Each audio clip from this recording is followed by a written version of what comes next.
Moni ndine Jackie. Nde kwa Argentina nesi uyu zamuvuda. Zina lake ndi Brenda Cecilia Aguero.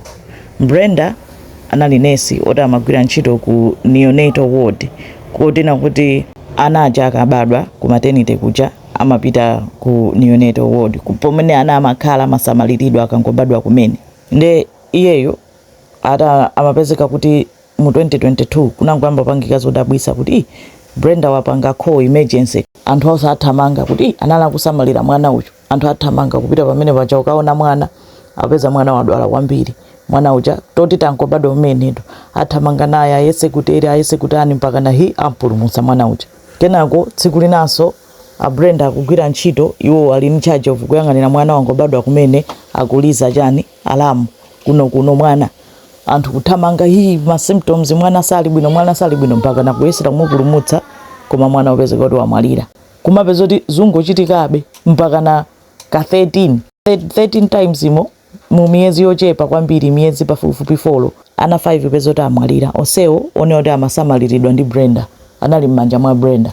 Mas death certificate kuilembedwa kusainidwa basi anaone kuti abadwa bwinobwino popanda vuto lina lililonse. Ndena anachita question kuti apapo pachitika zoopsa, anasanga mafe choncho ndipo oloma emergency call akuchitika ana enawa chikuchitika nchani. Ndi anayamba panga investigate nkuyamba kuayeza aso ananja edi anayeza anaonse aja amapezeka kuti either ali ndi high level ya insulin kapena high level ya potassium. Ndi anadabwa kuti insulin ndi potassium akupezeka bwanji mthupi mwa anawa eti zinzonera kuti mthupi mwa aliyese zilimo koma no it was too high kunena kuti zizachita kubayidwa. Kwa yezaso anaonse aja amapezeka kuti abayidwa pena pake kumaona kuti apapa anabayidwa mene munthu onekera maka matupi anthu achizungu ukambaya injection pamaoneka kuti apapa natani panabayidwa pamakhala bruise. Anaonse aja amapezeka kuti ali ndi ma bruise kusonyeza kuti abayidwa ndi injection.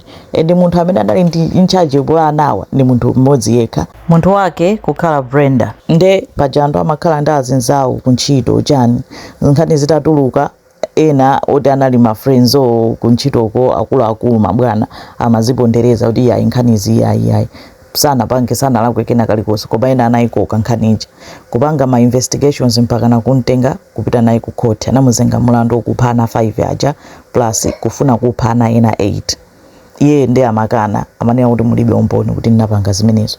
Ndati mu investigation yawo anapeza kuti iyeyo amapita amakaba mankhwala patrol ya mankhwala amakaba insulin kapena potassium kena kwanyamuka akabaya ananja. Ngatali in charge of mwana wangu bado amene nthawi imeneyo kaya mai yake akukonzedwa uko kaya zikutani ambaya mwana ucha kena mwana sali bwino mwana utanali bwino nde kani nani kuti cholinga chake chinali chani. Nde ufufuza wa kuti motive yake inali yofuna promotion akuti adzooneka ngati kuti yeye ndozitsata kwambiri kuti akumuona mwana ucha kumcheka kena ko yeye ndi munthu oyambirira kuchita sport kuti munthu uyu mwana yali ndi vuto ndikuita na anthu bwerani kunena kuti anthu aziti hayi Brenda atapeza izi Brenda atapeza izi kuti akhale top ranking. Sindikumvesesa reasoning yake kuti munthu ngamaganize kuti ukavula za anthu sazindikira mpaka nakupasa promotion koma kuti reasoning yake inali imeneyoyo. Nde Brenda ampeza olakwa ndipo amugamula kuti akhale ndi moyo wake wonse mu prison. Ana 5 anawapha just like that. Koma sizinatere pa Brenda imweyo. Mabwana onse aja amambakira aja nawonso azengedwa milandu plus minister winanso kuti anazitayira uko nkhanizo wazengedwa milandu plus ma doctors amene amasaina ma death certificate nkumalemba ngati kuti ndi accidental death pamene amadabwa apo china chake onse akuzengedwa milandu kunena kuti mulola bwanji kuti zinthu zimezi zichitike nanonso munagwire ntchito yanu mukanaziita sport pachiyambiriro nkuona kuti zinthu zalakwika ana sakanaphedwa. Ndi akumufanizira ndi Lucy Letby namukamba kalekale kumayambiriro. Lucy Letby analinso nesi wa ku UK amene nayeso amaphana mawadi ana oti angobadwa kumene basi amabaya zinthu mankhwala ana nkumangofa. Iyeyo anapeza kuti anaphana kwana 7 nayeso anampanga sentence to ma life sentence 7 lingana ndi ana amene anaphawo. Nde anthu ndiwoopsa kwambiri onena kuti anthu azisowa mtendere kumakanika upita kuchipatala ifachita kuchita mantha kuti nesi mutu mwake mukuyenda zotani koma otherwise yena update chabe zawasokonekera Brenda Aguero zikomo kwambiri.